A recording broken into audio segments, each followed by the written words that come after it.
नमो नारायण। जय गौ माता, वंदे मातरम, भारती को प्रणाम और हृदय से ओम शम शनिश्चराय नमः। प्रिय दर्शकों और मित्रों, साथियों, प्रभु की सृष्टि का एक नियम है, जो बांटोगे वही आपके पास बेहिसाब वापस आएगा। फिर चाहे वो धन हो, चाहे अन्न हो, सम्मान हो, अपमान हो, नफरत हो, चाहे प्रेम। ये ध्यान रख लेना साथी, जो आप बांटोगे हजारों गुना वापस लौट के आएगा। नमो नारायण। फिर दर्शकों और मित्रों, साथियों, जनवरी 2023 का मासिक राशिफल। साल 2023 सभी मित्रों को मंगलमय हो, मेरी ओर से हार्दिक शुभकामनाएं। संपूर्ण राष्ट्र को साल 2023 की मेरी ओर से हार्दिक शुभकामनाएं। 2023 हमारे लिए शुभ रहे, शनिदेव के चरणों में मेरी प्रार्थना। 12 के 12 राशियों के लिए जनवरी 2023 का महीना नक्षत्र गणनाओं के हिसाब से कैसा रहेगा, इस विषय पर वीडियो लेकर आपके सामने आ रहा हूं। क्या भाग्य आपके पक्ष में दस्तक देगा? क्या मिलेगा इस महीने लाभ, या पुनः परेशानियों से जूझना पड़ेगा? किन क्षेत्रों में विशेष सावधानी बरतनी है? इन सभी चीजों को विस्तार से समझाने के लिए आपके सामने हूं। जनवरी के महीने में कौन कौन सी ग्रह राशि परिवर्तन कर रहे हैं, ग्रह नक्षत्रों के राशि परिवर्तन का किस क्षेत्र में क्या प्रभाव देखने को मिलेगा, इस विषय पर नक्षत्र गणनाओं के आंकलन के साथ मैं अपने विचार आपके साथ बांटूंगा। साथ प्रयास ये करूंगा कि कामकाज, कारोबार, नौकरी, व्यवसाय, स्वास्थ्य, समाज, परिवार, शिक्षा के हिसाब से कैसा रहेगा जनवरी का महीना आपके लिए। अच्छा, इसलिए सबसे पहले अब ये जान लेते हैं कि जनवरी 2023 में सबसे पहले कौन कौन से ग्रह कब कब राशि परिवर्तन कर रहे हैं। तो जनवरी माह का ग्रह गोचर समझ लेते हैं। शुरुआत करते हैं सूर्यदेव से। सूर्यदेव माह के प्रारंभ में धनु राशि में रहेंगे और 14 जनवरी को सूर्यदेव मकर राशि में संचरण करेंगे। मंगलदेव माह के प्रारंभ में वक्री अवस्था में वृषभ राशि में संचरण करेंगे। 12 जनवरी से माह के अंत तक वृषभ राशि में मार्गीय अवस्था में संचरण करेंगे। बुधदेव माह के आरंभ में वक्री अवस्था में धनु राशि में संचरण कर रहे हैं। 18 जनवरी से माह के अंत तक मार्गीय अवस्था में धनु राशि में ही संचरण करेंगे। बृहस्पतिदेव माह के आरंभ में स्वराशि मीन में मार्गीय अवस्था में संचरण कर रहे हैं। शुक्रदेव माह के आरंभ में अपने मित्र देव शनिदेव की राशि मकर राशि में संचरण कर रहे हैं। और 22 जनवरी से शनिदेव 17 जनवरी से शनिदेव अपनी मूल त्रिकोण राशि कुंभ में प्रवेश करेंगे। शनिदेव इस समय स्वराशि मकर में संचरण कर रहे हैं। 17 जनवरी से वो अपनी मूल त्रिकोण राशि कुंभ में प्रवेश करेंगे। राहुदेव मेष राशि में और केतुदेव तुला राशि में संचरण कर रहे हैं। 14 जनवरी तक सूर्य और बुध देव की युति धनु राशि में है। 14 जनवरी से 17 जनवरी तक सूर्यदेव और शुक्रदेव और शनिदेव की युति मकर राशि में रहेगी। साथ ही 17 जनवरी तक शनिदेव और बृहस्पति देव का त्रिकादश संबंध रहेगा। 22 जनवरी से शुक्रदेव शनिदेव की युति कुंभ राशि में रहेगी। इस माह बुधादित्य योग भी है, सस नामक पंच महापुरुष योग भी है, हंस नामक पंच महापुरुष भी योग है। इन सब का लाभ 12 के 12 राशियों को प्राप्त होगा। मित्रों, साथियों, ये जो राशिफल होगा ये आपकी चंद्र राशि पर आधारित है, आपके नाम राशि पर आधारित है। लेकिन मैंने कोशिश की है कि यदि आप लगन से भी अपनी कुंडली को देखना चाहते हैं तो आपको ठीक ठीक इसमें परिणाम प्राप्त होंगे। यानी यदि आपकी मेष राशि है तब भी राशिफल आपके लिए सटीक रहेगा, और यदि आपकी नाम राशि यानी चंद्र राशि मेष है तब भी परिणाम आपके लिए ठीक ठीक रहेगा। राशिफल महिलाओं के लिए भी है, पुरुषों के लिए भी है, बुजुर्गों के लिए भी, बच्चों के लिए है। फिर दर्शकों मित्रों साथियों, राशिफल की चर्चा करूं इससे पहले मेरा एक निवेदन आपसे। 17 जनवरी 2023 शनिदेव राशि परिवर्तन करेंगे। क्या प्रभाव रहेगा 12 के 12 राशियों पर? यह वीडियो गुरुमंत्र विद्यार्थी महाराज पर बहुत जल्दी आपके सामने होगा, जरूर देखें। कर्म फलदाता शनि साथी और ढैया में आपको क्या फल प्रदान करेंगे, जीवन का अनुभव लेकर आपके सामने आ रहा हूं। शनिदेव और 12 राशियां, जरूर देखें वीडियो, आपको लाभ मिलेगा। और निवेदन मेरा, तो दवा है शिव देवादिदेव शनिदेव, और है समस्या आपके पास तो समाधान है शनिदेव। 21 जनवरी 2023 शनि अमावस्या महोत्सव श्री शनिधाम शनि तीर्थ क्षेत्र असोला फतेहपुर बेरी में आपका स्वागत है। करिए शनि भगवान के दर्शन, पूजन, तेलाभिषेक, जीवन की सभी कष्टों से छुटकारा। श्री शनिधाम शनि तीर्थ क्षेत्र असोला फतेहपुर बेरी दिल्ली में जो छतरपुर मेट्रो स्टेशन है उससे 4 किलोमीटर आगे है। मित्रों और साथियों, अद्भुत तीर्थ क्षेत्र है और प्रभु के दर्शन करने से आपके जीवन के सारे कष्ट मिटेंगे। दिल्ली एनसीआर के सभी शनि भक्तों से निवेदन कि शनि अमावस्या के इस पावन पर्व यानी 21 जनवरी 2023 पधारे श्री शनिधाम शनि तीर्थ असोला फतेहपुर बेरी में करिए दर्शन और पूजन के आपके कष्ट मिटे। अब मैं मकर राशि की बात करूंगा कि मकर राशि वालों के लिए जनवरी का महीना ग्रह नक्षत्रों के हिसाब से क्या राशिफल का संकेत दे रहा है, यानी मकर राशि जनवरी 2023 का राशिफल। इस विषय पर आऊं उससे पहले जनवरी के महीने में मकर राशि वालों के लिए 9 के 9 ग्रह योगायोग का क्या संकेत मिल रहा है, ये 9 के 9 ग्रह मकर राशि वाले के लिए क्या संकेत दे रहे हैं। सबसे पहले मकर राशि की राशि अधिपति शनिदेव की बात करते हैं।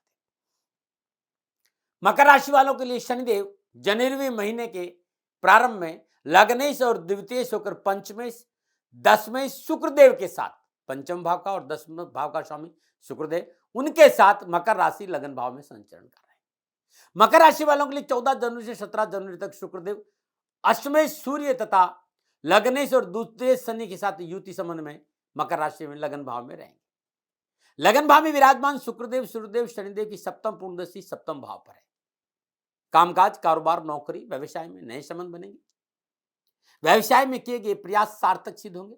व्यापार में धन लाभ मिलेगा, परंतु सकारात्मक रणनीति से काम करना होगा। बड़े लोगों से संपर्क बढ़ेगा। व्यवसाय में कई महत्वपूर्ण निर्णय होंगे जिससे आपकी निर्णय क्षमता की सराहना होगी, आपकी प्रतिष्ठा बढ़ेगी। लेकिन यदि आप साझेदारी में काम कर रहे हो तो पार्टनर के ऊपर नजर रखना बहुत जरूरी होगा। इस समय आपका सामाजिक दायरा बढ़ेगा, समाज में आपकी पहचान बढ़ेगी। घर परिवार के साथ खुशी के क्षण प्राप्त होंगे। पारिवारिक सदस्यों का सहयोग मिलेगा। जीवन साथी से मनोनुकूल संबंध बनेंगे और दाम्पत्य सुख में मधुरता आएगी। परंतु इस समय आपके आक्रमण व्यवहार में भी वृद्धि होगी, जिसका विपरीत प्रभाव आपके कार्यक्षेत्र और परिवार पर पड़ सकता है। इसको कंट्रोल में रखें। 17 जनवरी से लग्नेश और द्वितीय शनिदेव अपनी मूल त्रिकोण राशि कुंभ में दूसरे भाव में संचरण करेंगे। मकर राशि वालों के लिए साढ़े का तीसरा चरण। 22 जनवरी को पंचमेश और दसवें शुक्रदेव शनिदेव की मूल त्रिकोण राशि कुंभ में दूसरे भाव में संचरण करेंगे। यानी 22 जनवरी से 31 जनवरी शुक्रदेव और शनिदेव की युति कुंभ राशि में रहेगी। दूसरे भाव में विराजमान शनिदेव अपनी तीसरी दृष्टि से चतुर्थ भाव को देखेंगे, सप्तम से अष्टम भाव को देखेंगे, दसम से 11वें भाव को देखेंगे। शुक्रदेव सप्तम दशम अष्टम भाव को। शनिदेव का दूसरे भाव में उपस्थित होकर मकर राशि वालों के लिए सुखद वातावरण तैयार करेगा। अनावश्यक कार्य संबंधी परेशानियों का निवारण होगा। पिछली उलझनों और परेशानी से मुक्ति मिलेगी। आत्मविश्वास में वृद्धि होगी। आपके व्यक्तित्व में अलग निखार आएगा। सकारात्मक सोच रहेगी। वाणी अच्छी रहेगी। सुख के साधनों की प्राप्ति होगी। आप ऑकल्ट साइंस की ओर आपका झुकाव बढ़ेगा। अध्यात्म की ओर, तंत्र की ओर, ज्योतिष की ओर झुकाव बढ़ेगा और उसमें सफलता भी प्रबल है। आपके ससुराल पक्ष से संबंधों में सुधार होगा। आध्यात्म मार्ग में भी अच्छा रहेगा और आर्थिक लाभ भी मिलेगा। भवन, भूमि, वाहन, प्रॉपर्टी का लाभ मिलेगा। धार्मिक कार्य में रुचि अच्छी रहेगी। आय के साधनों में बढ़ोतरी होगी। रुके हुए धन की प्राप्ति होगी और धन अभाव के कारण जो काम आपके रुके हुए थे वे सभी इस समय में पूरे होते नजर आएंगे। परिवार और निजी जीवन के लिए समय शुभ रहेगा। किसी खास व्यक्ति से मुलाकात संभव होगी जो आपके लिए व्यापारिक तौर पर फायदेमंद साबित होगी। जीवन साथी और परिवार के साथ अच्छा समय व्यतीत करने का अवसर मिलेगा। अब मैं बात करूंगा सूर्यदेव की। माह के आरंभ से 14 जनवरी तक अष्टमेश सूर्यदेव षष्ठेश और नवमेश बुध के साथ युति संबंध में धनुराशि 12वें भाव में विराजमान होंगे। बुधदेव 18 जनवरी को मार्गी होंगे और माह के अंत तक मार्गी अवस्था में धनुराशि 12वें भाव में संचरण करेंगे। सामाजिक और पारिवारिक आर्थिक दृष्टिकोण से यह युति 12वें भाव में थोड़ा सा सावधानी और उतार चढ़ाव का संकेत दे रही है। अब प्रॉब्लम नहीं आए तो क्या करना, तो अत्यधिक आत्मविश्वास से बचना है और गलत निर्णय नहीं लेना। और निर्णय में पारिवारिक रजामंदी बहुत जरूरी है। व्यवसायिक निर्णय में अपनों के साथ बैठकर लेंगे तो अच्छा रहेगा और बहुत सावधानी से, बहुत धैर्य और संयम से निर्णय लेने होंगे। लेकिन देश विदेश से कारोबारी संबंध बनेंगे। विदेशों से जुड़े हुए कामकाज में लाभ हासिल होगा। मल्टीनेशनल कंपनियों में कार्यरत जातकों को लाभ के अच्छे अवसर मिलेंगे।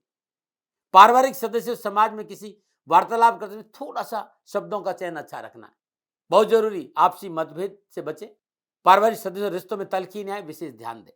स्वास्थ्य के लिहाज से आपको सतर्क होकर रहना है और आदर्श खान पान अपनाएं और दैनिक दिनचर्या नियमित रखें। स्किन संबंधी समस्याओं के प्रति सजग रहें। 14 जनवरी को अष्टमेश सूर्यदेव मकर राशि लगन भाव में आ जाएंगे। लगन स्थान में सूर्यदेव की उपस्थिति बहुत अच्छी मानी गई, क्योंकि वहां पर वो काल पुरुष की कुंडली में उच्च के भी होते हैं। लेकिन क्योंकि सूर्यदेव यहां उच्च के हैं तो स्वभाव में थोड़ा सा जिद्दीपन आ सकता है, थोड़ा सा क्रोध आ सकता है, लेकिन कारोबार कामकाज की ऊंचाई पर जाने की अच्छी संभावना दिख रही है। रुके हुए सारे कार्य सहजता से पूरे होंगे। इस वजह से आपका आत्मविश्वास और मनोबल भी बढ़ेगा। प्रतिष्ठित और रसूखदार लोगों से संपर्क बढ़ने के कारण मान सम्मान धन संबंधी समस्या का समाधान मिलेगा। कार्यस्थल पर आपका मान ताल और वर्चस्व बढ़ेगा। कार्यस्थल पर किया गया कोई परिवर्तन आपके लिए लाभदायी रहेगा।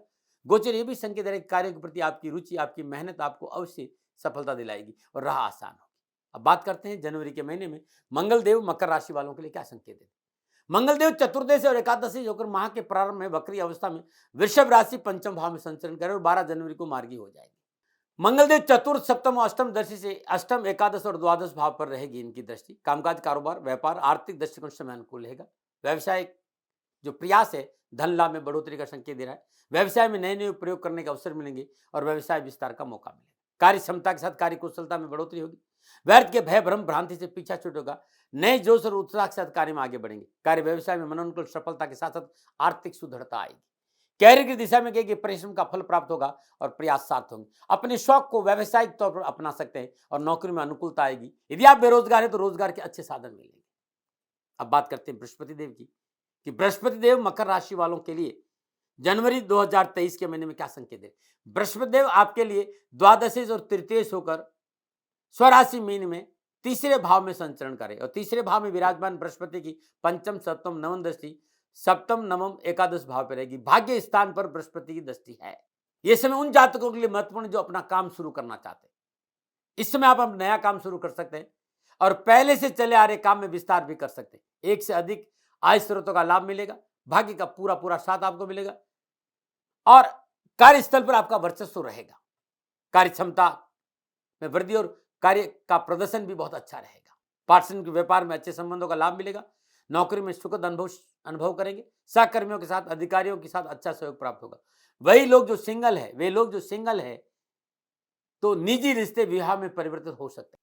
राहुदेव मेष राशि चतुर्थ भाव में संचरण कर रहे हैं। भूमि भवन वाहन में किया गया पूंजी निवेश थोड़ा सा सावधानी का संकेत है। राहुदेव ये कह रहे कि यदि आप भूमि खरीदना चाहते हैं, वाहन खरीदना चाहते हैं या कोई घर खरीदना चाहते हैं तो सावधानी से खरीदे। पेपर देख के लें, लीगल काम करें और बिना पढ़े कोई साइन नहीं करें। परिवार में कलह नहीं हो इसलिए समझौतावादी निपटाए नीति अपनाए और स्वास्थ्य पर थोड़ा सा ध्यान दें। सरकार संबंधी कार्यों में राहुदेव का संकेत है कि लापरवाही नहीं करें। केतुदेव तुला राशि दसम भाव में संचरण करेंगे। केतुदेव दसम भाव में संचरण कामकाज कारोबार व्यापार आर्थिक दृष्टि से अनुकूल रहेगा। कार्य स्तर की स्थिति में मजबूत होगी, लेकिन थोड़ा सा कार्य में चंचलता से बचना होगा। यह था 9 के 9 ग्रहों का जून के महीने में मकर राशि वालों के लिए संकेत। अब ये 9 के 9 ग्रह जब आपस में युति स्थापित करेंगे तो मोटा मोटा क्या रहेगा। ये तो अलग अलग ग्रहों का था।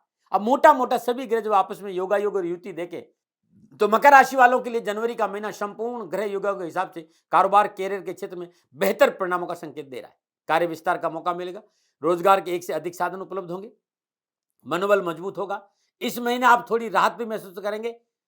धन हो चाहे काम हो चाहे हेल्थ हो, सफलता मिलेगी, लाभ मिलेगा। व्यापार में आगे बढ़ने का मौका मिलेगा।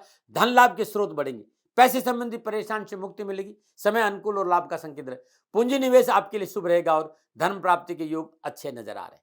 कैरियर कारोबार की दृष्टि से बड़ा शुभ रहेगा। कुछ नया करने का अवसर मिलेगा। साहस और पराक्रम में वृद्धि होगी। मनोबल अच्छा रहेगा। लिए गए निर्णयों का पूर्ण लाभ मिलेगा। आप सरकारी नौकरी में हैं तो समय पूर्णता उन्नति का संकेत दे रहा है। यदि आप नौकरी प्राइवेट कर रहे हैं, प्राइवेट सेक्टर में कामकाज में अच्छी सफलता मिलेगी, परंतु अपने काम पर ध्यान देना होगा। बिना मतलब की पंचायती में ना पड़े। कार्यस्थल पर ग्रुपबाजी या राजनीतिक जोड़ आपको नुकसान देगा। इस बात का ध्यान रखें। मकर राशि वाले विद्यार्थियों और युवाओं के लिए शिक्षा और कैरियर की दृष्टि से जनवरी का महीना अच्छा रहेगा। पढ़ाई में सफलता मिलेगी। साथियों का पूर्ण सहयोग मिलेगा। इस समय स्कूल कॉलेज नए एडमिशन के लिए प्रयास करें तो लाभ मिलेगा। पारिवारिक दृष्टिकोण से महीना ठीक रहेगा। अनावश्यक मानसिक परेशानी से छुटकारा मिलेगा। कोई नई खुशखबरी अवश्य मिलेगी। इस समय संतान संबंधी परेशानियों का हल मिलेगा। दाम्पत्य जीवन में अनुकूलता आएगी और पारिवारिक जीवन अनुकूल रहेगा, परंतु निजी जीवन में वैवाहिक मर्यादाओं का पालन बहुत जरूरी। अनैतिक संबंध जीवन को उलझा सकते हैं, सावधानी बरतें। यात्राओं में थोड़ी सी सावधानी बरतें। यह था नक्षत्र गणनाओं के आधार पर मकर राशि वालों के लिए जनवरी महीने में ग्रह योगायोगों के अनुसार मेरा आंकलन। प्रिय दर्शकों, मित्रों, साथियों, ये मेरा निजी अनुभव है।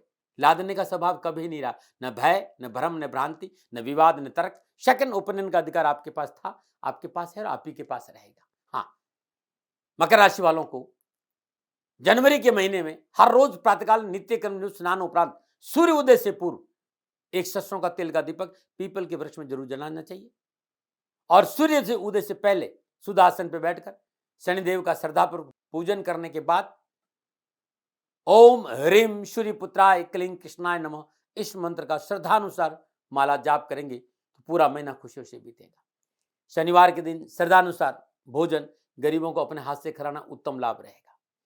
शनिदेव का पूजन करें, शनिदेव के दर्शन करें, शनिदेव का तेलाभिषेक करें, हर कष्ट हर परेशानी से छुटकारा मिलेगा। नमो नारायण। मित्रों, साथियों, ये आंकलन था मेरा, दबाव नहीं। हाँ, कोई भूल हो गई हो दोनों हाथ जोड़कर क्षमा मांगता हूँ। आप सुखी रहें, आप स्वस्थ रहें, समृद्धिशील रहें, शनिदेव के चरणों में मेरी प्रार्थना। ओम नमो नारायण। राजस्थान का हर व्यक्ति जानता है कि दाती महाराज गायों से बहुत प्यार करते हैं, बेटियों से बहुत प्यार करते हैं। हजारों सैकड़ों बेटियों के लिए, जीवन के लिए मैंने अपना संपूर्ण जीवन दिया है और ये मेरा शौक था, मेरी राष्ट्र की धरोहर थी और ये करना मेरा कर्तव्य और कर्म था। मैं आपको किसी वजह से नहीं सुना रहा हूं, बस खाली बता रहा हूं कि ये मेरा जीवन का लक्ष्य रहा है। मनुष्य हूं और मानव होने के नाते मेरा कर्तव्य है कि मैं अपनी राष्ट्र की सेवा करूं। मैं इस राष्ट्र का नागरिक हूं। 30 सालों से मैं बेटी बचाओ और गौ सेवा में अपना जीवन इस राष्ट्र के साथ लगाया है। वर्तमान परिस्थितियां आर्थिक दृष्टिकोण से मेरी अनुकूल नहीं है। धन नहीं मांग रहा हूं कि मुझे आप पैसे दीजिए, नहीं, पहले भी कभी नहीं मांगा और अब भी मैं नहीं कह रहा हूं और ये मेरा अहंकार नहीं है, क्योंकि धन को लेकर मैं राष्ट्र के सामने कभी नहीं आया था। हमेशा मैंने ये कहा कि साहब सेवा करिए, आप, मैं भी सेवा करता हूं, आप भी सेवा करिए। धन नहीं चाहिए, लेकिन वर्तमान में जो आर्थिक परिस्थिति है वो मेरे को ये कहने के लिए मजबूर कर रही है कि सन्निधान गौशाला की गायें दुखी नहीं रहे, इसके लिए मुझे आपका सहयोग चाहिए और सहयोग के लिए मैं स्वयं आपके साथ खड़ा हूं, आपकी समस्याओं के समाधान के लिए। भाई, आप अपनी जन्म कुंडली का अवलोकन कराना चाहते हैं, आप अपनी जन्म कुंडली बनाना चाहते हैं, आपको बहुत सी चीजों की जानकारी चाहिए, तो मैं आपके साथ खड़ा रहूंगा, पूरे साल खड़ा रहूंगा, जब तक जीऊंगा तब तक खड़ा रहूंगा। नंबर आ रहा है, इन नंबरों पे संपर्क करिए, आप मेरे से बात करिए, लेकिन इसकी एवज में गायों के लिए चारे की व्यवस्था कर लीजिए। और इसीलिए मैंने कहा था कि भाई थोड़ा दिन इस समय मैं परेशानी में हूं और मेरी गायें चारों को लेकर थोड़ी सी परेशान है। ऐसा हृदय से आया, लोगों ने कहा कि राष्ट्र आपसे प्यार करता है दाती महाराज, एक बार निवेदन करिए। तो मैं दान नहीं मांग रहा हूं, फिर भी मैं अभी भी मेरा ये अहंकार नहीं है साथियों, मेरा राष्ट्र सर्वोपरि है। मैं ये नहीं कह रहा हूं, मैं ये कह रहा हूं मैं परिश्रम करूंगा आपके लिए और परिश्रम के एवज में गायों के लिए चारे की व्यवस्था करिए। शनि भगवान आपकी रक्षा करे और आपका जीवन सदा खुशियों से भरा रहेगा, ऐसा मेरा निवेदन। और वे लोग जो सक्षम है, सामर्थ्यवान है और जिन्हें दाती महाराज के ज्योतिषीय समाधान की आवश्यकता नहीं, तो उनको मेरा प्रणाम, क्योंकि बहुत से लोगों को मैंने देखा है पिछले एक महीने में लगभग 20 से 25-50 लोग ऐसे भी हैं जिन्होंने शनिधाम गौशाला में 2100 रुपया चारा कर दिया है। मैं उन सब के प्रति अपना आभार प्रकट करता हूं और ये सहयोग मैं जीवन भर याद रखूंगा। मित्रों, समय ऐसा है कि मेरी परिस्थिति आर्थिक दृष्टिकोण से अनुकूल संकेत नहीं दे रही है, इसलिए मैंने राष्ट्र से कहा कि सन्निधान गौशाला में परेशानी नहीं चाहिए। सरकार सपोर्ट कर रही है, अपनी सीमाओं में रहते हुए जो सरकार करती है, लेकिन उससे पूरा नहीं पड़ता है, ये आप भी जानते हैं। शासन की अपनी एक सीमा है और अपनी मर्यादा है और शासन के पास और बहुत से काम है, लेकिन फिर भी मैं आप सभी का धन्यवाद देते हुए हृदय से पुनः एक बार निवेदन करना चाहता हूं कि आपको लगता है कि दाती महाराज के साथ सन्निधाम गौशाला में खड़ा रहना है, तो नंबर है, जरूर सहयोग करें। मेरा कोई दबाव नहीं है, प्रार्थना थी। ओम नमो नारायण। ओम नमो।